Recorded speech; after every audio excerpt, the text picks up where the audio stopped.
Buenas noches, hermanos, hermanas, bienvenidos una vez más a la página oficial de nuestra Iglesia Cristiana Bíblica Reformada acá en Santa Cruz, Bolivia. Bienvenidos a la retransmisión en vivo en la que nos encontramos ahora.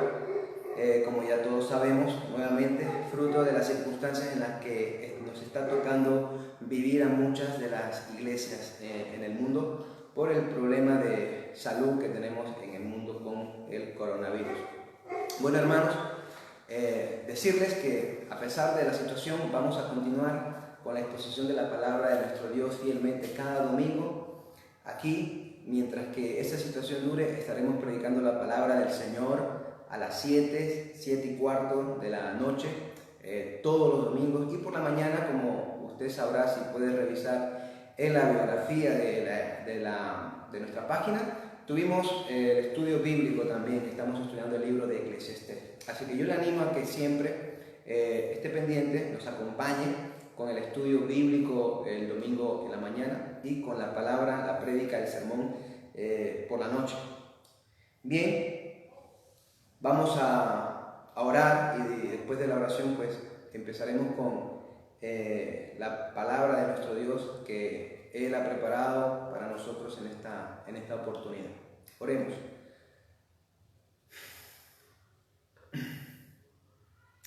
Amado Padre Celestial que estás en el cielo, en tu trono, te damos gracias, Señor, por esta oportunidad una vez más de predicar tu palabra, de profundizar en ella, de trillar y de caminar por terreno santo, por terreno recto, justo como es tu palabra. Pedimos tu asistencia, tu ayuda, oh Dios, pedimos tu guía, pedimos el poder y la unción y la iluminación de tu Espíritu Santo, Padre, para comprender tu palabra, para recibirla y para vivir por ella, para ser transformados por ella, para ser edificados, Señor, cimentados en tu palabra, anclados en tu palabra. Mi Dios, bendice a cada uno de mis hermanos que estarán escuchando a través de este medio de comunicación, Señor. Ahí en sus casas, donde ellos se encuentren, en el lugar en el que se encuentren, bendícelos con tu palabra, sacia sus corazones con tu palabra, Señor. Y aquel que aún esté viendo este video, Señor, esta transmisión, pero no sea creyente, oh Dios, concédele la fe en Jesús, concédele el arrepentimiento para que se salve, Señor. Ten piedad de nosotros, ten piedad de nuestras naciones y ten piedad, Señor, del mundo, pero sobre todo ten piedad de cada uno de los hijos que tú tienes, cada uno de los integrantes del cuerpo de tu Hijo Jesús, de cada uno de nosotros que constituimos tu pueblo, Señor. Te lo pedimos, Padre. Ten misericordia de nosotros y actúa en esta noche con tu palabra, Padre amado, sanando, edificando, confrontando al que sea confrontado y edificando, mi Dios. Haz todo para tu gloria, conforme a tu voluntad, en el nombre de Jesús. Amén y amén. Bien, el título del sermón, como ustedes están viendo ahí ahora mismo, es El cristiano es una nueva creación. Bien, para eso yo quiero que usted, si tiene su Biblia, y si no la tiene, vaya, corra rápidamente, agárrela y la abra en la carta de Primera de Corintios, en la carta de Segunda de Corintios, capítulo 5, el versículo 17. Ahí nos vamos a detener porque esa va a ser nuestra base durante esta noche, en este tiempo, para examinar lo que es el cristiano como una nueva creación, mis hermanos. ¿Ok? Bien, vaya usted a 2 Corintios 5, 17, que en breve momento lo vamos a estar leyendo. Pero antes unas cuantas preguntas que yo quiero que usted tenga en mente y que en este momento junto conmigo podamos reflexionar. ¿Cómo reconocer, hermanos, cómo reconocer la verdadera iglesia de Cristo? O aún cuando no seas hermano, aún cuando simplemente seas un oyente casual en este momento y que no crees en Jesús, que no eres ningún cristiano, no eres evangélico, no eres parte del pueblo de Dios, ¿cómo crees que se puede reconocer la verdadera iglesia de Jesús? Pues hay muchas religiones, ¿verdad? Hay muchas religiones que no son cristianas y hay muchas subreligiones o líneas o raíces cristianas, se le podría decir, como por ejemplo testigos de Jehová, mormones, adventistas del séptimo día, y una línea que continúa, un largo etcétera. ¿Cómo sabemos cuál es la verdadera iglesia? ¿Cómo sabemos cuál es realmente la iglesia de Cristo? Es una pregunta muy importante. ¿Cómo reconocer a los verdaderos maestros? ¿Cómo reconocemos un verdadero pastor? ¿Cómo reconocemos un verdadero profeta? Profeta en el sentido de alguien que proclama la veracidad de la palabra de Dios, alguien que realmente ha sido comisionado y mandado a predicar el evangelio. ¿Cómo lo reconocemos? Versus los falsos maestros, los falsos profetas, los falsos apóstoles, falsos predicadores, falsos pastores. Ahora proliferan muchísimos falsos maestros. En esta situación en la que nos encontramos al margen del virus, estamos en una situación postmoderna en donde el relativismo moral y las falsas doctrinas de los falsos maestros son cosas que abundan en el mundo, hermanos. Y son alertas, son señales para nosotros de saber que la venida de nuestro Señor Jesucristo está cercana. ¿Cómo sabemos, cómo reconocemos a un verdadero maestro? ¿Cómo saber que alguien es un cristiano auténtico? Ya no una iglesia, ya no un maestro o predicador. ¿Cómo sabemos que fulano o fulana es un verdadero cristiano, es un verdadero creyente? ¿Cómo sabes tú, hermano, que eres un verdadero creyente, que realmente eres un hermano, que perteneces al camino, como decían los apóstoles? ¿Cómo lo sabes? ¿Cómo puedes saber eso? Bueno, usted sabe que, o si no lo sabía, la clave de los billetes falsos es que se parecen mucho a los verdaderos. Esa es una circunstancia especial. La manera en cómo hacen un billete falso está diseñada con el propósito y con la delicadeza de que se parezca muchísimo al verdadero. Sin embargo, tras un examen profundo, detallado, en el que nosotros prestamos suma atención a ese billete, revelará que es falso y que no pasa la prueba. Por lo tanto, al igual que hacer un examen detallado, profundo, detenido de un billete para saber si es falso o no, tenemos que hacer exactamente lo mismo a la hora de determinar cuál es la verdadera iglesia de Cristo, cuál es un verdadero maestro, quién es un verdadero cristiano. Tenemos que examinar detalladamente, meditar. Debemos de examinar con profundidad nuestra vida en primer lugar, hermanos. No vayamos a cometer el error de estar pensando solo en otros o de pensar en otros, en nosotros mismos. Examinarnos a nosotros mismos con detenimiento para ver si pasamos la prueba o no. Ser cristiano es haber nacido de nuevo, hermanos. El concepto del nuevo nacimiento, oh, qué concepto más hermoso, nacer de nuevo del Espíritu Santo de Dios. Dice el capítulo 1 de Juan que aquellos que recibieron a Cristo versus los que no le recibieron fueron aquellos que fueron engendrados por Dios. No fueron engendrados por voluntad, ni por sangre, ni por carne, ni por hombre alguno, sino de Dios. Y un par de capítulos más adelante, en el capítulo 3, en aquel encuentro entre Nicodemo y Jesús, se nos habla claramente de la necesidad urgente y única de nacer de nuevo. Es necesario nacer de nuevo, le dijo Jesús a Nicodemo. Si no naces de nuevo, no puedes ver el reino de Dios. Esa es una realidad. Por lo tanto, alguien que es cristiano es alguien que antes de ser cristiano debió nacer de nuevo. Tiene por obligatoriedad que haber nacido de nuevo.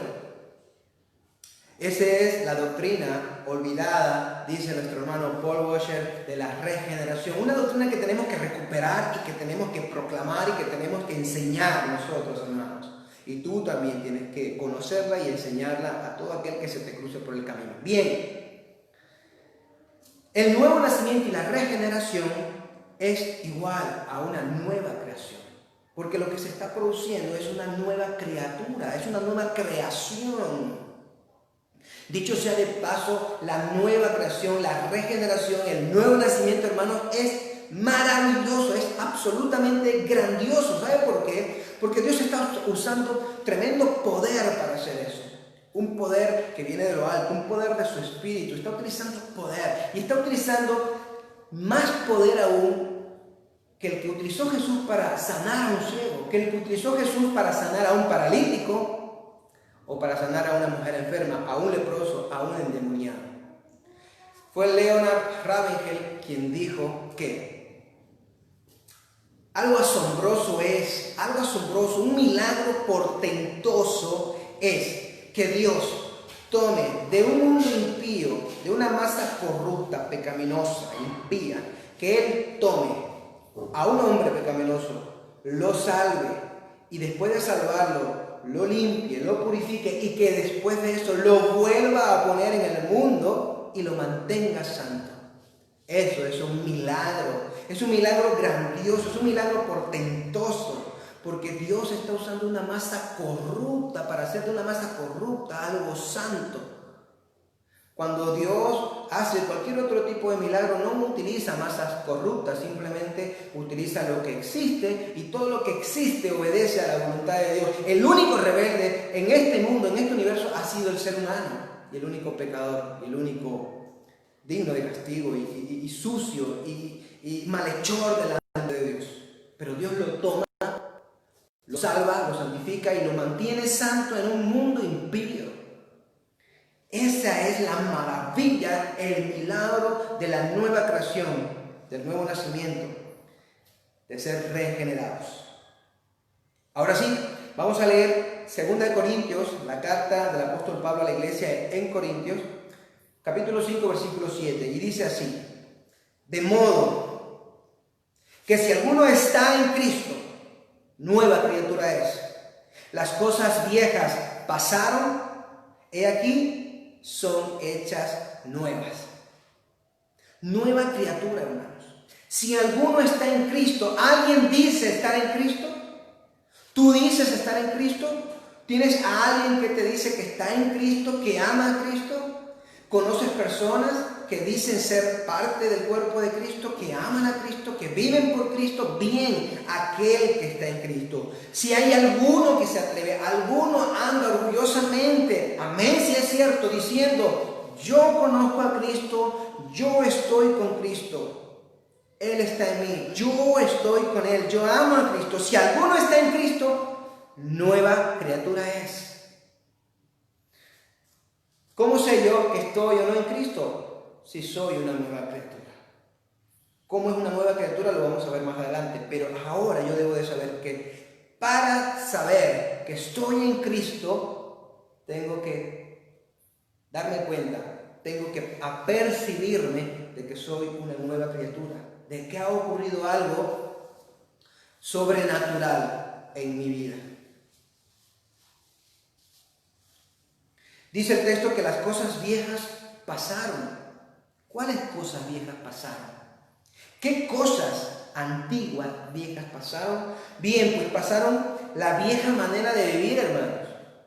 Todo aquel que está en Cristo y que es una nueva criatura abandona su antigua manera de vivir, su antigua vida pecaminosa, su antiguo yo ha muerto, es abandonado, es crucificado juntamente con Cristo, en la cruz de Cristo.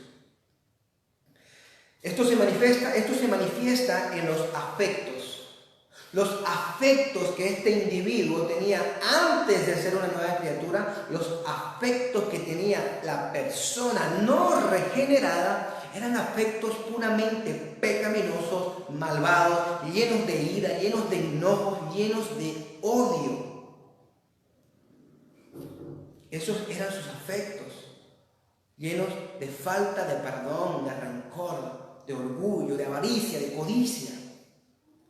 Así que la vieja manera o las cosas pasaron, tiene que ver con los afectos antiguos de un corazón pecaminoso. Tiene que ver con los pensamientos.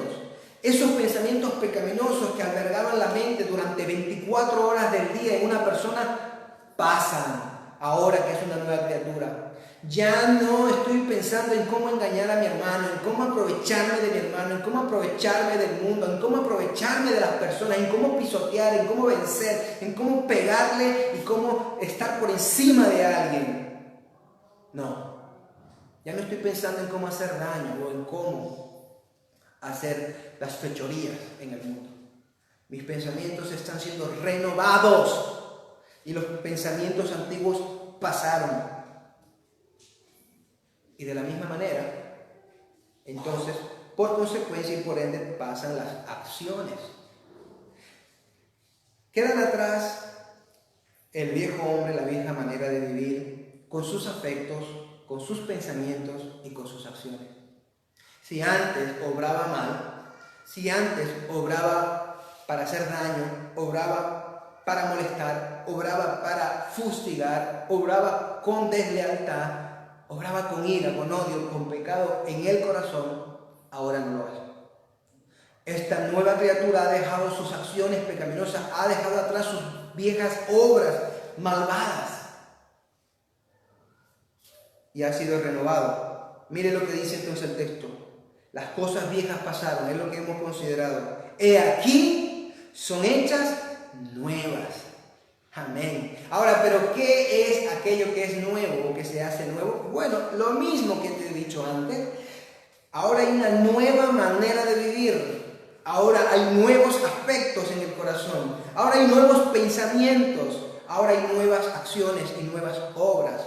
Toda esta manera nueva de vivir, estos afectos, pensamientos y obras son dirigidas, son canalizadas por el poder de Dios a través de su Espíritu Santo. Son obradas, las obras son hechas porque Él preparó de antemano obras buenas, justas, santas para que anduviéramos en ellas y de esa manera le demos gloria, le demos honra, le demos alabanza. Por tanto, el viejo hombre pasó, con sus afectos y su pecado y sus malas obras. Pero ahora hay uno nuevo, hermano. La nueva criatura tiene nuevos afectos y pensamientos y acciones. Tienes tú nuevos afectos, pensamientos y acciones diferentes, totalmente opuestos a los que tenías cuando eras un mundano, cuando estabas en el mundo apartado de Dios, apartado de los pactos, apartado de la ciudadanía de Dios. ¿Tienes esos nuevos afectos, pensamientos y obras?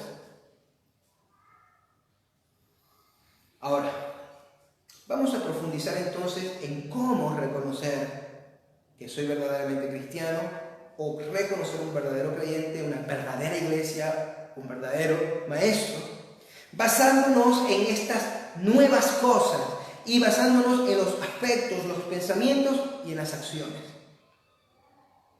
Ahora, estas nuevas cosas de las que habla aquí el apóstol Pablo en 2 Corintios 5:17, que provienen de una nueva creación, lo vamos a dividir en 4 secciones o en 4 puntos. Porque de todas maneras quiero hacer una advertencia. De ninguna manera quiero decir que estos 4 puntos de los que yo voy a hablar son los únicos 4 puntos exclusivos y definitivos para saber si una persona es realmente cristiana, nacida de nuevo, una nueva criatura. Sin embargo, yo sé y usted sabe que si escucha a diferentes maestros o predicadores, alguno de ellos podría añadir otros o podría cambiar algunos de los que tengo acá o simplemente podría decir estos y muchos más como evidencia de una nueva creación. Sin embargo, yo he visto que tenemos concretamente 4 puntos que según mi entendimiento son fundamentales y que son indiscutibles, no solamente fundamentales. Y usted podrá darse cuenta de eso. Bien, ¿cómo sabes que eres una nueva criatura? ¿Cómo sabes que has nacido de nuevo? Bueno, no lo sabemos y no lo sabrás y no abraces esto que te voy a decir, hermano. No sabes que eres una nueva criatura, no sabes que eres un verdadero creyente de Dios por el simple hecho de haber repetido una oración o haber tomado una decisión en algún momento de tu vida y decir, porque yo recuerdo que decidí en tal año, en tal mes, en tal día. No, o porque yo firmé una tarjeta en un culto evangelístico que hicieron en mi barrio, en mi ciudad. No, porque yo repetí una oración, la oración del pecador. No, en ninguna parte de la Biblia dice que por repetir una oración, que por tomar una decisión o que porque me bauticé, por ejemplo, muchos piensan que por el bautismo simplemente ya son creyentes. Nada de eso te hace creyente, y en ningún lado de la Biblia, de la palabra de Dios, dice que esa es la manera en la que yo debo de examinarme para saber si realmente soy un nacido de nuevo, una nueva criatura. Tampoco el ir a la iglesia cada domingo fielmente por la mañana y prestar mucha atención a la palabra, dar mis ofrendas, nada de eso te confirma como un verdadero cristiano tampoco.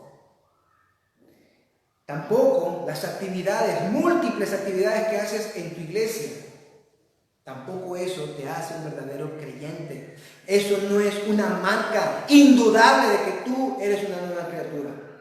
Aún si profetizaras o hicieras caer milagros del cielo, aún cuando echaras fuera demonios, porque Judas echó fuera demonios y Judas hizo milagros cuando fueron comisionados de 12 en 12 por el Señor Jesucristo. Y todos sabemos dónde está Judas. Y todos sabemos que lo de Judas estaba escrito porque así fue la voluntad de Dios. Y conocemos aquellas terribles palabras de nuestro Señor Jesucristo en el Sermón del Monte capítulo 7 hacia el final, cuando Él dice que muchos vendrán diciendo al final, el día final: Señor, Señor, en tu nombre hicimos milagros, echamos fuera demonios, profetizamos. Y el Señor Jesús le declarará: yo no os conozco, nunca os conocí. No es que yo te conocí en algún momento, no. Nunca te conocí. No es que un día estuviste conocido por mí o que fuiste mi hijo y luego dejaste de ser mi hijo. No, jamás fuiste hijo mío, nunca fuiste una criatura nueva. Por lo tanto, ni siquiera hacer milagros te garantiza ser un hombre de Dios, una nueva criatura, una nueva creación de Dios. Y tú dirás entonces: wow, entonces ¿qué? ¿Qué cosas o de qué manera puedo yo saber que soy realmente cristiano si ninguna de ellas sirve? Bueno, déjame decirte que la evidencia de ser una nueva criatura es una transformación completa de mi persona, de tu persona, de la persona. Tiene que haber una transformación. No te puedes quedar igual cuando resulta que la tercera persona de la Trinidad, el Espíritu Santo, viene a morar en ti. No puede ser que tú sigas siendo igual. Tienes que cambiar. Algo tiene que cambiar. Y drásticamente tiene que cambiar. Bien, veamos estos cambios organizados en 4 puntos que yo he destacado en esta noche. Número 1, el amor por Dios. El amor por Dios, hermanos. Indudablemente, el primer signo de haber nacido de nuevo, el primer signo de la regeneración y de la nueva creación, de ser una nueva criatura con nuevos afectos y pensamientos, es mi amor por Dios. Es tu amor por Dios. Te pregunto, ¿amas a Dios? Y tú dices: yo lo amo. Tus acciones, tus pensamientos lo demuestran. Yo recuerdo una hermana hace muchos años ya, que me decía: yo amo a Dios en mi corazón, hermano, yo lo amo. Y yo le decía: bueno, pero la manera en cómo usted cuida su tiempo y administra el tiempo para el Señor, en este caso se trataba del tiempo, no demuestra ese amor, porque usted se queja mucho cada vez que tiene que hacer algo para Dios. Porque usted se queja mucho cada vez que se le pide que estemos en algún lugar, alguna hora para un estudio bíblico, para algún ensayo. En aquella época yo era parte de un grupo de adoración de la iglesia. Entonces su actitud de su propio tiempo para con Dios no demuestra lo que usted está diciendo, de que ama a Dios. Gracias a Dios, ella recapacitó y no sé, me parece que posteriormente empezó a cambiar su manera de hablar y a cultivar de una mejor manera su amor por Dios, o a examinar si realmente tenía o no tenía ese amor. Bien, pues nosotros podemos engañarnos a nosotros mismos pensando que amamos a Dios y no lo estamos amando, hermanos. ¿Cuál es el primer y más grande mandamiento? El primer mandamiento de todos. Amarás al Señor tu Dios con todo tu corazón, con toda tu alma y con todas tus fuerzas. Deuteronomio 6:5. ¿Amas al Señor tu Dios con todo tu corazón, con tu alma y con todas tus fuerzas? Bueno, la antigua criatura del mundo no ama a Dios. No, todo lo contrario. Según la palabra de Dios, la antigua criatura, según Romanos 1 y Romanos 3, y según Cristo también, la antigua criatura lo único que piensa de Dios es que lo odia, lo quiere matar, lo aborrece, se quiere alejar, blasfema contra Dios, pero para nada lo ama. Para nada lo ama. ¿Amamos nosotros a Dios de verdad? Nuestros afectos, hermanos, nuestros afectos del corazón, afectos espirituales de nuestro corazón. ¿Amas al Señor tu Dios con tu corazón? ¿Está Él en tus sentimientos y en tus pensamientos? ¿Abarcan la mayor parte de tu tiempo el Señor? ¿A Cristo? ¿Piensas en Cristo? ¿Anhelas verle? ¿Anhelas y piensas en el día en que estarás con Él? No sé, piensas de vez en cuando al menos, aunque debiera ser frecuente, en el momento en que puedas abrazarlo, hablar con Él. ¿Pasas tiempo con Él en oración? ¿Pasas tiempo en la lectura de su palabra? ¿Cómo se demuestra que amas a Dios? ¿Cómo se demuestra que amas a tu pareja? Si tienes un novio o una novia, o si estás casado o casada. ¿Cómo lo demostrabas y cómo lo demuestras? No lo demuestras preocupándote por sus intereses, pasando tiempo con Él, dándole de ti a Él, sacrificando cosas tuyas por Él y para Él, y lo haces con suma amabilidad, con sumo deseo, porque lo amas, porque lo quieres. De hecho, sobre todo en las primeras fases del noviazgo, pasamos mucho tiempo pensando en esa otra persona, hasta nos agrada que otro tercero nos hable de esta persona. Toda aquella persona que venga y nos hable de la persona a la cual nosotros amamos, bienvenida, háblame de él, háblame de ella, cuéntame de todo, quiero saber. Pues haces lo mismo, piensas igual sobre Dios, sobre Jesús. ¿Te preocupa conocer sus atributos, conocer a Dios, conocer a Cristo, su persona, cómo es Él? Hay evidencias en ti, examínate, hermano, de que amas a Dios, de que lo amas. Porque la evidencia número 1 de ser una nueva criatura es el amor a Dios. Un amor a Dios, como vimos en Deuteronomio 6:5. Mira en Jeremías 31:33, porque tú dices, ¿de dónde sacas eso? Bueno, lo he sacado del primer y más grande mandamiento que se encuentra en Deuteronomio 6:5 y que Cristo confirmó con los fariseos y saduceos y con los judíos cuando se le preguntó si había un mandamiento por encima de otros, si había un mandamiento más importante. Él dijo que este era el primero y más grande de todos ellos. Pero hay más evidencias de ver que realmente es el amor a Dios una evidencia indudable de la nueva creación. Mira lo que Jeremías en el capítulo 31 versículo 33, en referencia al nuevo pacto, el pacto de la gracia que vendría más adelante, él habla respecto a un aspecto del corazón, sobre el amor a las palabras de Dios, a la ley de Dios, a los estatutos de Dios. Mira lo que dice el versículo 33 del capítulo 31 de Jeremías: porque este es el pacto que haré con la casa de Israel después de aquellos días, declara el Señor. Pondré mi ley dentro de ellos, escucha eso, y sobre sus corazones la escribiré. Y yo seré su Dios y ellos serán mi pueblo. La ley de Dios ahora está en el corazón de la nueva criatura. Pregúntate, ¿amas la ley de Dios? ¿Amas la ley de Dios? ¿O es la ley de Dios un problema para ti, un peso, un agravio, algo que te fastidia? Porque si es algo que te fastidia, un agravio, un peso, algo que aborreces, algo que para ti es una carga, tú no eres cristiano. Tú no amas a Dios. Porque aquí dice claramente que en el nuevo pacto lo que hará Dios es poner su ley en nuestros corazones. escribirla dentro de nuestros corazones, sellarla en nuestros corazones. Mira lo que dice también Jesucristo, nuestro Señor, en referencia al amor a la propia persona de Cristo. Cristo demanda amor de aquellos que dicen ser sus discípulos. Cristo exige amor de aquellos que dicen ser una nueva criatura, que dicen ser seguidores de Él y de Dios, del Padre. Juan 14, versículos 23 y 24. Jesús respondió y le dijo: si alguno me ama, escucha eso, si alguno me ama, guardará mi palabra y mi Padre lo amará, y vendremos a Él y haremos con Él morada. El que no me ama, mira bien, no guarda mis palabras, y la palabra que oís no es mía, sino del Padre que me envió.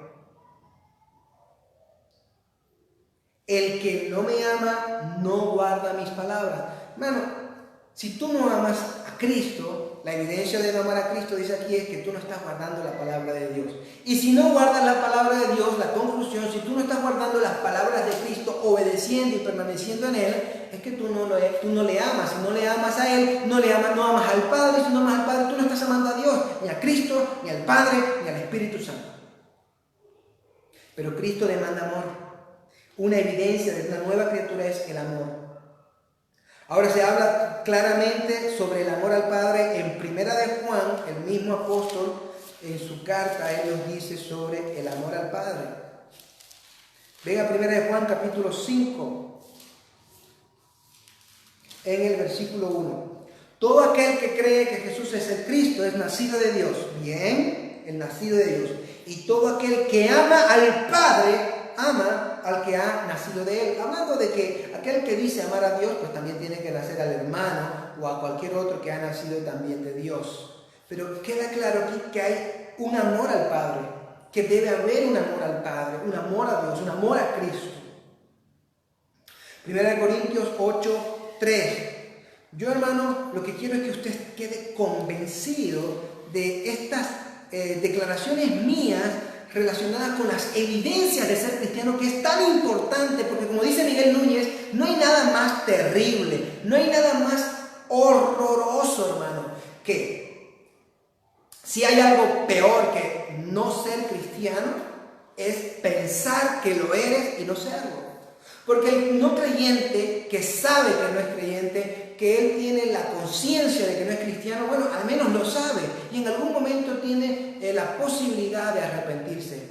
Pero queda aquel que está engañado, que piensa que es cristiano, que ya no busca arrepentimiento, que ya no busca el evangelio, que ya no busca confiar en Jesús, está perdido. Porque pensando que es y no siendo, su destino es el infierno. Y una cosa terrible es irte al infierno siendo un impío en el mundo, pero algo horrendo y aún peor es irte al infierno desde el banco de una iglesia, hermanos. Por lo tanto, necesitamos el asidero, la evidencia bíblica de lo que yo le estoy diciendo. Mire lo que dice 1 Corintios 8:3. Si alguno ama a Dios, ese es conocido por Él. ¿Recuerda las palabras de Jesús? Jamás os conocí a esos que hicieron milagros y un montón de cosas. Bueno, para ser conocido por Él, hay que nacer de nuevo, evidentemente. Pero ahora, si alguno ama a Dios, ese es conocido por Él. Una evidencia o una forma de realmente ser conocido por Él es que nosotros le amemos de verdad. Es que tú le ames en serio, de manera sincera y de manera real. Bien, el amor de Dios es algo fundamental. Porque el que tenía una antigua manera de vivir odiaba a Dios, aborrecía a Dios, huye de Dios. Y además usted lo puede comprobar y lo habrá comprobado cuando usted quiere conversar con alguien sobre el Señor. Si usted realmente es un cristiano y disfruta de conversar del Señor, de compartir el Evangelio, cuando usted lo ha hecho con alguien que no es cristiano, no es cierto que como muchos le dan 5 minutos, pero 5 minutos después, si no es que es antes, 5 minutos después, empiezan a cambiarle la conversación o a retirarle la conversación o por último a irse, a desviar el tema, etcétera. Porque no quieren saber de Dios, porque no quieren oír de Dios. Ellos no quieren saber nada relacionado con Dios. Son enemigos de Dios, aborrecen a Dios. Por lo tanto, aquel que es una nueva criatura pasa de ser aborrecedor de Dios, una criatura perversa, malvada, pecaminosa, merecedora del infierno, del castigo de Dios, hijo de ira, a ser una nueva criatura que ahora ama a Dios, o que empieza a amar a Dios. Vamos con el número 2. Segundo punto, una manera de saber que realmente somos una nueva criatura es el amor a mi hermano. El amor al prójimo, hermano mío. ¿Cuál es el segundo gran mandamiento? Amarás a tu prójimo como a ti mismo. Y sobre este aspecto, querido hermano, amigo, amiga, este aspecto del cristiano de que debe de amar al prójimo o al hermano, hay advertencias claras y severas. Hay serias advertencias. Yo quiero que vuelva, que venga a Primera de Juan, capítulo 2. En Primera de Juan, capítulo 2, versículos 9 y 11 dice lo siguiente. Escuche.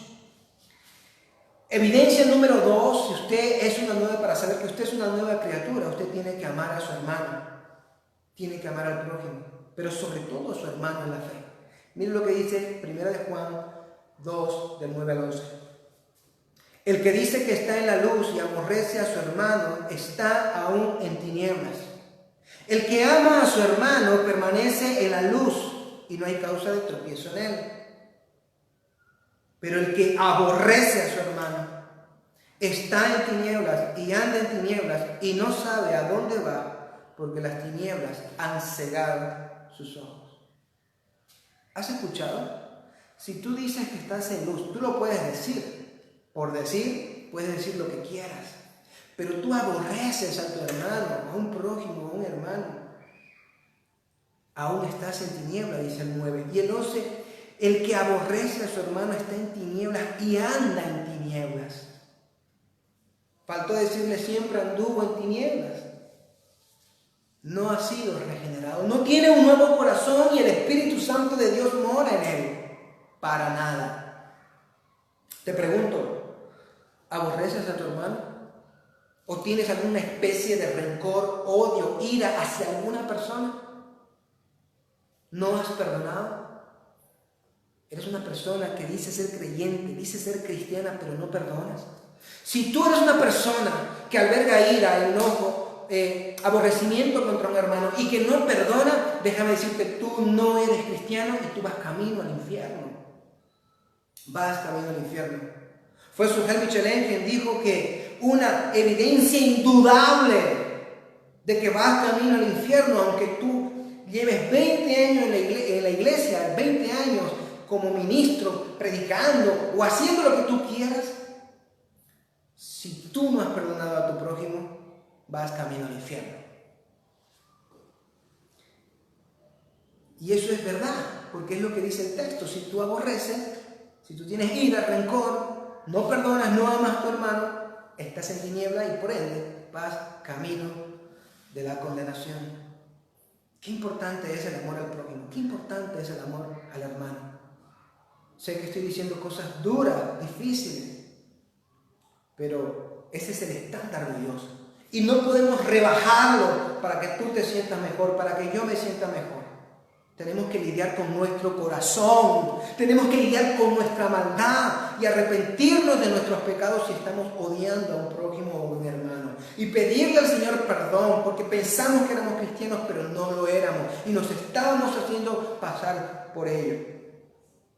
Pero que ahora nos pueda salvar, que ahora sí pueda salvarnos. Siempre es tiempo de arrepentimiento y siempre hay oportunidad de salvación, hermanos. No lo olvide mientras escucha este sermón.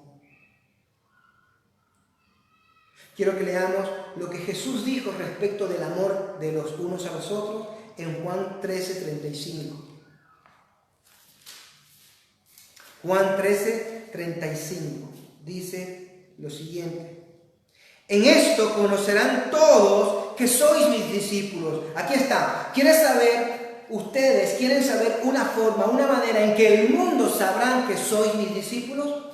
Tú, hermano, hermana que me escuchas, quieres saber de qué manera el mundo puede saber que tú eres discípulo, verdadera criatura nacida de Dios, una nueva creación de parte de Dios que heredará el reino de los cielos. ¿Quieres saber cómo saberlo? Bien, aquí está. En esto conocerán todos que son mis discípulos, si os tenéis amor los unos por los otros. Hermano, el Señor Jesús dice, si os amáis los unos a los otros, el mundo sabrá que sois mis discípulos.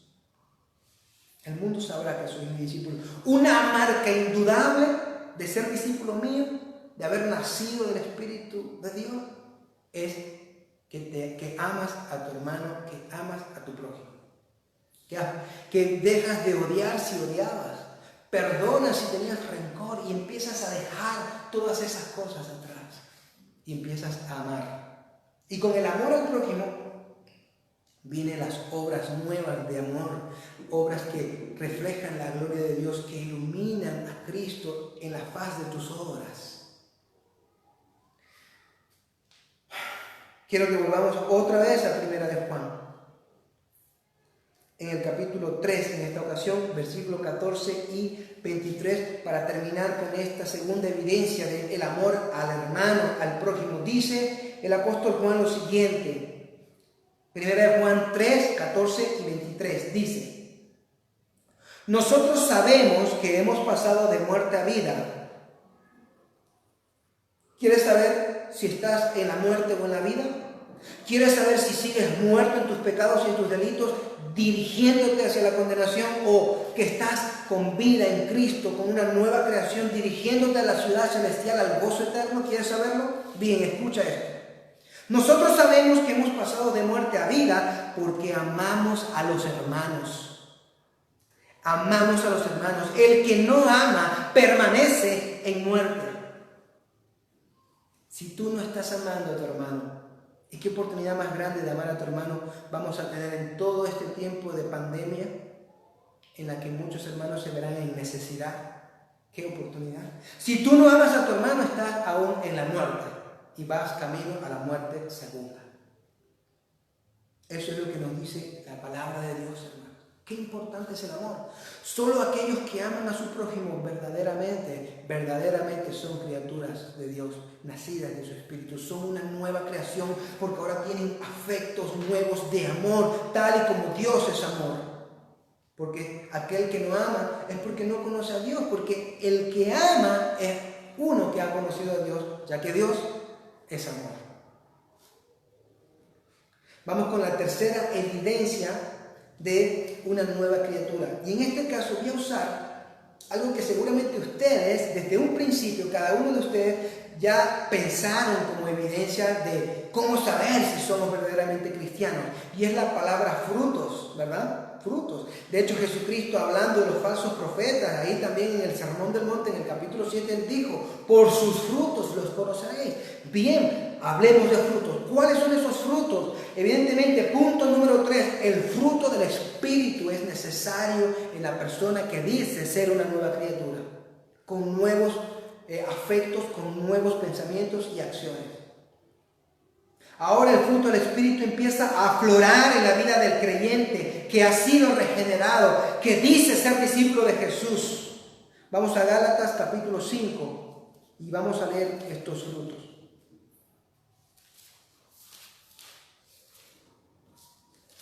Gálatas capítulo 5 y leemos los versículos 22 y 23, donde se encuentran los frutos del Espíritu Santo, hermano. ¿Por qué frutos del Espíritu Santo? Porque resulta que cuando usted nace de nuevo, cuando usted es regenerado, cuando Dios viene a salvarlo, el Espíritu Santo viene a morar en usted. Usted se convierte en templo de Dios por medio del Espíritu Santo que mora en su cuerpo. Y si el Espíritu Santo está en usted, en mí, entonces tenemos que tener un fruto de ese Espíritu que mora en nosotros. Una evidencia palpable, verdadera, que se puede observar, que se puede sentir, que se puede ver. Y vamos a ver cuál es. Gálatas 5, 22 a 23 dice: mas el fruto del Espíritu es amor, de lo que ya hemos hablado en primer lugar, y coincide con el primer fruto del Espíritu, amor, por supuesto. Ahora escucha bien, esta persona que es una nueva criatura tiene gozo, paz, paciencia, benignidad, bondad, fidelidad, mansedumbre, dominio propio. Contra todas estas cosas no hay ley que valga, hablando de una ley mosaica que te pueda condenar. Hermano, ¿te das cuenta de que cada aspecto de esto que se llama el fruto del Espíritu tiene que ver con nuestro carácter? Tiene que ver con la esencia de cómo es mi corazón, de cómo son mis pensamientos, de cómo actúo yo a partir de ahora que el Espíritu Santo mora en mí. Tiene que haber un cambio, tiene que haber una diferencia. Tú no puedes ser de la misma manera. Tú ahora tienes que tener gozo. Y no te voy a decir qué nivel de gozo, pero tú tienes que tener un gozo en Dios y en esta vida. Tú tienes que amar, tú tienes que tener paz, aquella paz que sobrepasa todo entendimiento. Debes de ser una persona paciente, paciente para con las personas, paciente para con los impíos, tanto como Dios fue paciente contigo. Benigno, bondadoso y fiel. Fiel, por supuesto, en primer lugar a Dios y fiel a las personas, fiel a la verdad, fiel a la escritura de Dios, fiel a tu pareja. La fidelidad es una cosa que marca al verdadero discípulo de Dios como un fruto del Espíritu. Mansedumbre y dominio propio. Si alguien es una nueva criatura, tiene estos frutos en su vida. Pregunta, ¿tenemos que tener cada uno de estos frutos al máximo? En su máxima potencia o expresión? No, por supuesto que no, porque esta expresión de estos frutos se van a ver magnificados o mucho más marcados en la medida en que nosotros somos llenados del fruto, llenados del Espíritu Santo, ¿verdad? La llenura.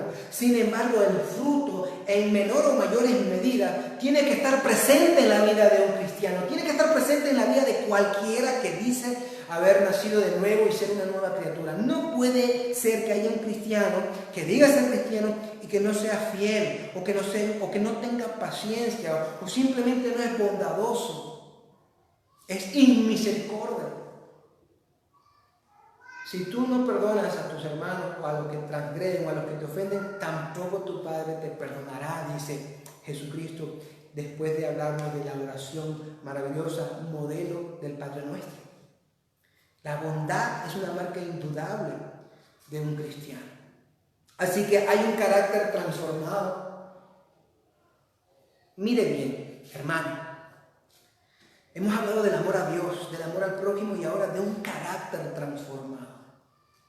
Para nada hemos hablado de que el fruto de saber si una iglesia, si un pastor o si un cristiano es verdaderamente cristiano, no hemos dicho para nada y ni lo vamos a decir que sea, por ejemplo, el dinero, la prosperidad, como dice, la falsa doctrina de la prosperidad, de los falsos profetas y apóstoles que andan por ahí, Cash Luna, Guillermo Maldonado, que hay que nombrarlos por su nombre, porque hay que denunciarlos, porque engañan a la gente, porque llevan a la gente a la perdición. Aquí en mi país hay falsos apóstoles, por ejemplo, hay un tal Melitón Rosales que engaña a muchísima gente con su falsa doctrina de la prosperidad.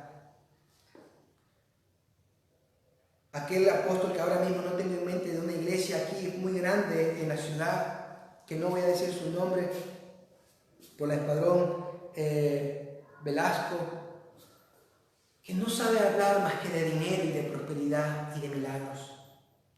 No es una marca de verdadero nacimiento y de ser regenerado, no es una marca de ser una nueva criatura el dinero. Así como tampoco, número 2, es una marca de verdadero nacimiento, de verdadera iglesia, de verdadero maestro, la cantidad, lo grande que es mi ministerio, para nada.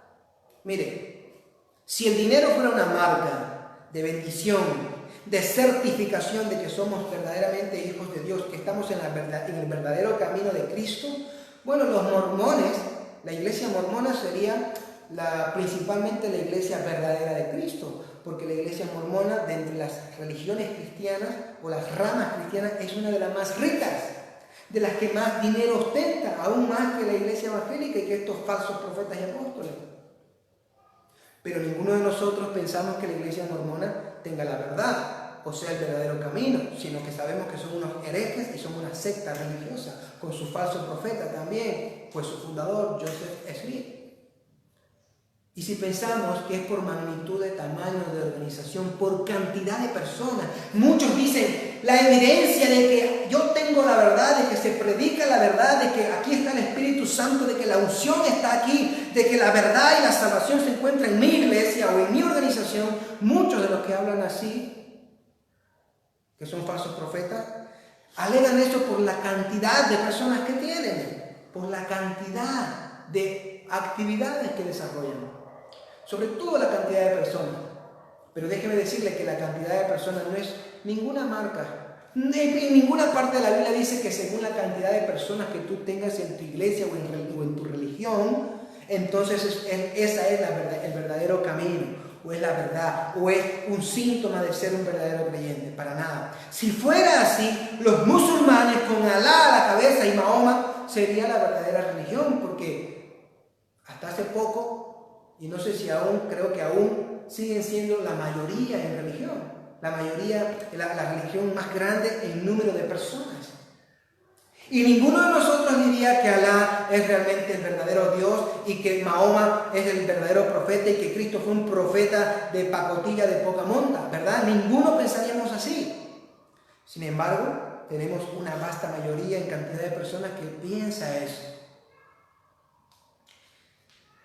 Y finalmente, hermanos, tampoco podemos pensar que somos verdaderamente cristianos, o que estamos en la verdad, o que realmente yo soy nacido de nuevo y una nueva criatura solo porque yo activo mucho y trabajo mucho y obro mucho, o porque en la iglesia en la que me encuentro se hacen muchas cosas y se trabaja mucho, se evangeliza mucho. ¡No! Se puede salir a evangelizar mucho y predicar mucho aún. ¿No dijeron eso los que se presentarán con Jesús en el día final? Y profetizamos en tu nombre. Eso significa que predicaron, que hablaron, que predicaron, que evangelizaron en el nombre de Jesús. Ahora yo te voy a poner un ejemplo muy claro y lo vas a ver bien.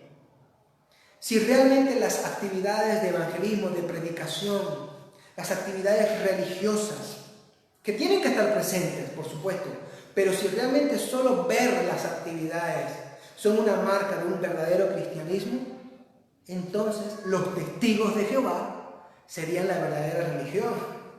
Porque yo, no sé usted, pero yo no he visto piernas más incansables y boca más cansina, por decirlo de alguna manera, que la de un testigo de Jehová. ¿No es cierto que un testigo de Jehová parece que camina más que que Cristo mismo cuando estuvo en Jerusalén? Hermanos, sin embargo, ninguno de nosotros diríamos que los testigos de Jehová, por su incansable labor, por su incansable voz y su inagotable garganta, que no se enferman, parecen los pobres, ninguno diría que realmente son verdaderos cristianos. Ninguno de nosotros se nos ocurriría decir que un testigo de Jehová que niega la existencia del Espíritu Santo como una persona que es la que convence al mundo de pecado, que es la que te santifica, que es la que te preserva, la que te sella como propiedad de Dios y de Cristo, ninguno de nosotros diríamos que ellos tienen la verdad. Sin embargo, trabajan, evangelizan y tienen más actividades religiosas que nosotros y con muy buena intención, pero equivocados y errados. Equivocados y errados. Bien, para terminar, hermanos, finalmente, después de aclarar ciertos aspectos que la gente de manera errónea piensan que son marcas de una iglesia sana o de la bendición de Dios, después de remarcar eso, vamos con el último punto de cómo saber que tú eres una nueva criatura en Cristo, de que algún maestro realmente es una nueva criatura en Cristo, un verdadero pastor, un verdadero ministro, y de que una iglesia realmente camina con Cristo. Una iglesia, un maestro, o tú personalmente, si eres un nuevo nacido en Cristo, una nueva criatura, como último punto, deberás y debes aborrecer u odiar el pecado. Debes de aborrecer el pecado. El pecado que antes amabas y hasta del que te jactabas, ahora lo aborreces. Ya no lo practicas, te alejas de él, te duele si en algún momento caes en pecado. Tú aborreces el pecado ahora. y aquello que antes amabas, aquello que antes aborrecías en tu pecado, es decir, Dios, ahora empiezas a amarlo, como ya vimos.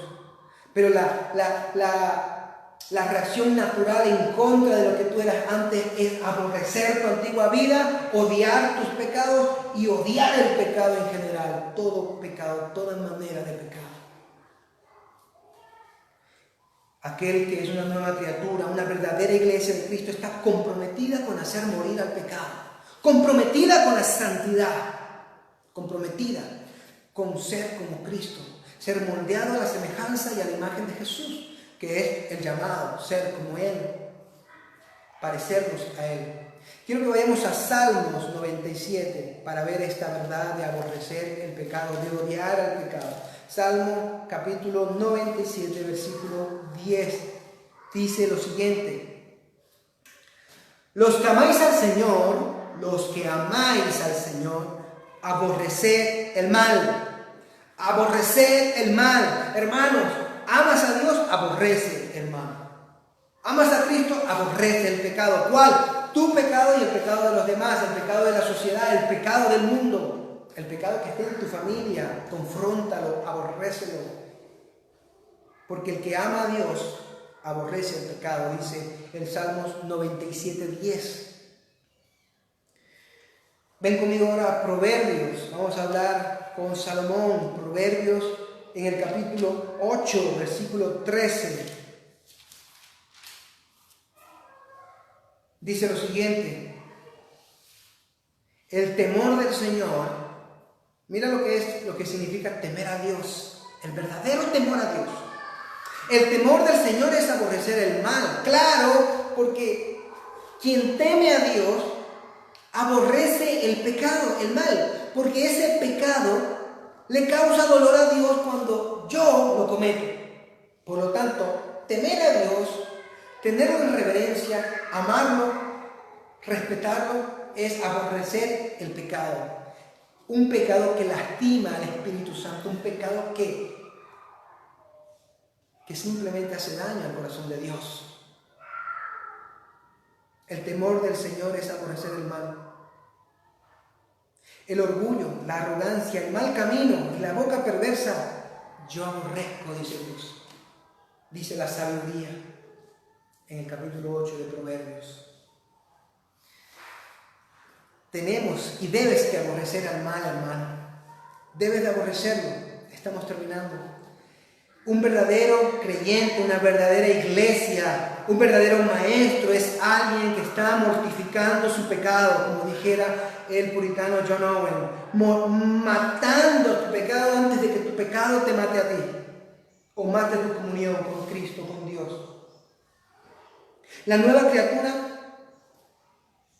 abandona su pecado y abandona la práctica del pecado. Pregunta que puede surgir: ¿pero un creyente va a pecar una vez de nuevo o no va a pecar? ¿Puede pecar o no puede pecar? ¿Pecará o no pecará nuevamente? La respuesta es que sí. En la nueva criatura, de lo que estamos hablando aquí, aborrece al pecado y deja de practicar el pecado. Sin embargo, peca, cae en pecado. Míralo aquí, dice en 1 de Juan capítulo 1, en el versículo 6 y 8. Escucha.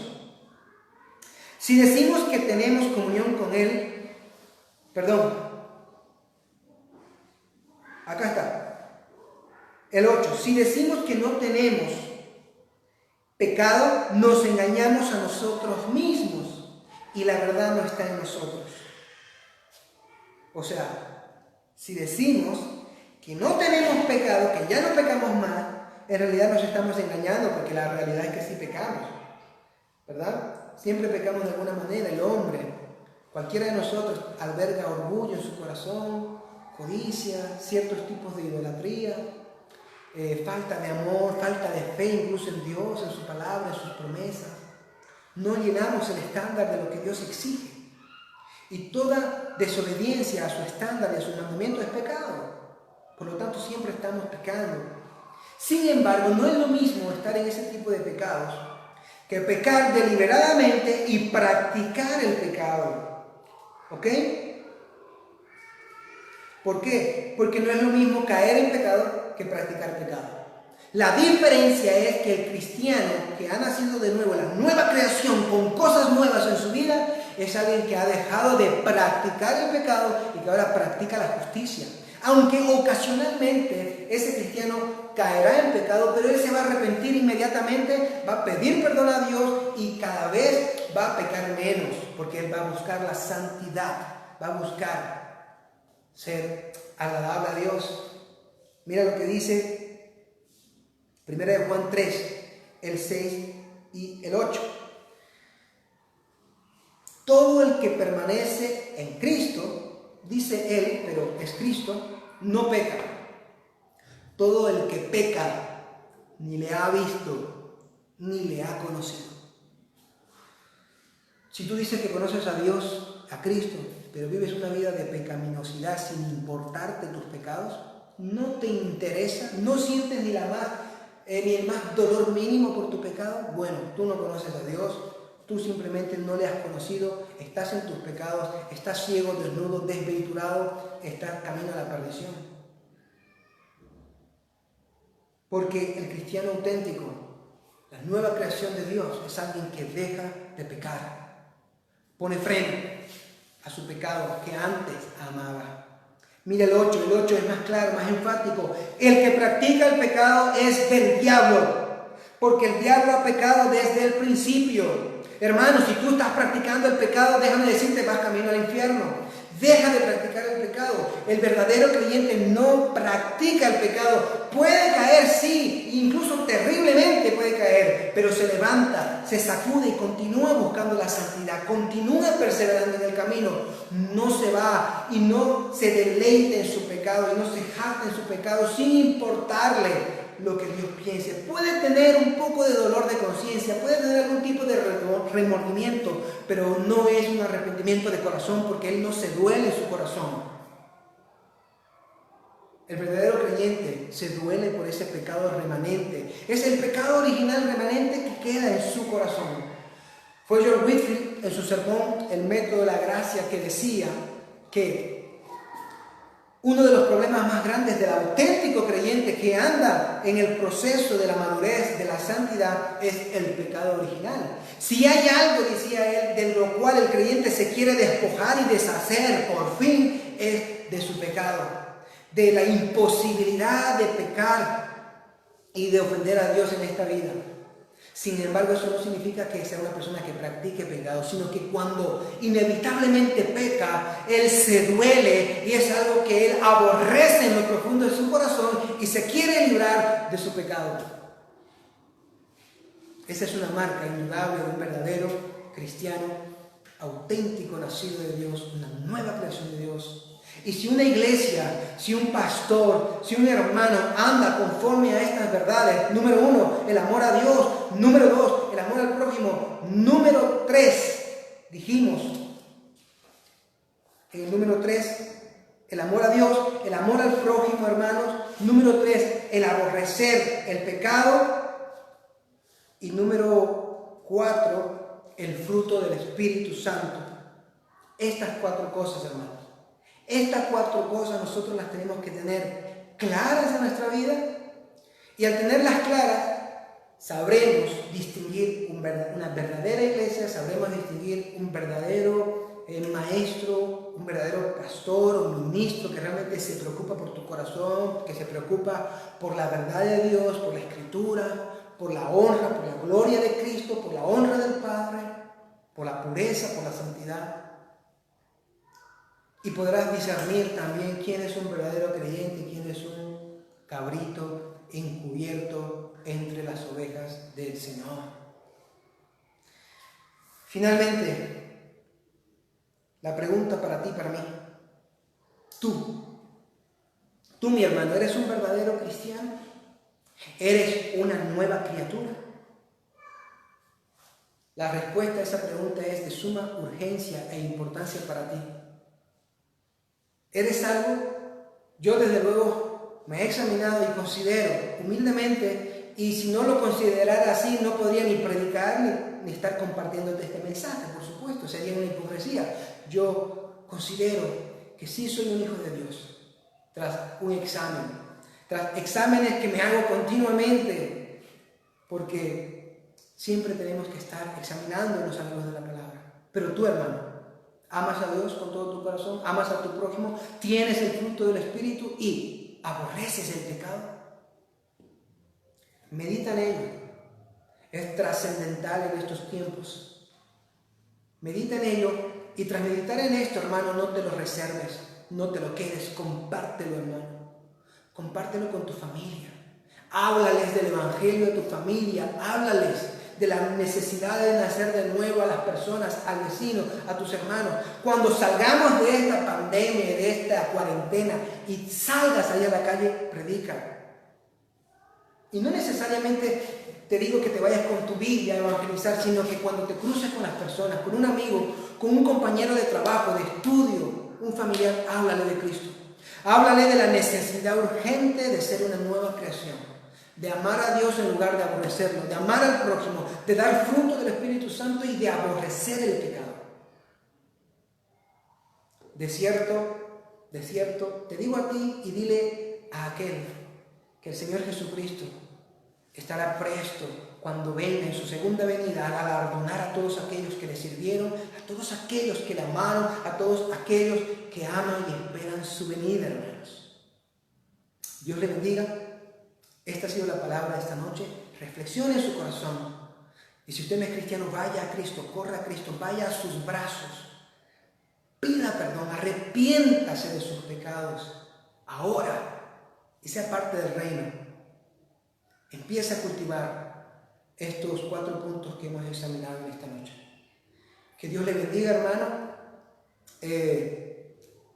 Animarle a que pase tiempo con Dios en oración, que pase tiempo con Dios en la palabra del Señor. Animarle a que disfrute de la familia, no se exaspere, no se agobie, tenga paciencia. El Señor utilizará todas las cosas, dice su palabra. Todas las cosas cooperarán para bien para aquellos que amamos al Señor. Y esta pandemia, los que estamos en cuarentena, los que estamos encerrados, hermanos, confiemos en nuestro Dios y aprovechemos el tiempo para Él y con Él. Dios le bendiga, le invito a compartir este material, compartas, hermano, este mensaje para que otros puedan también ser bendecidos. Que el Señor esté con usted. Que la gracia de nuestro Señor Jesucristo sea con todos nosotros. Amén.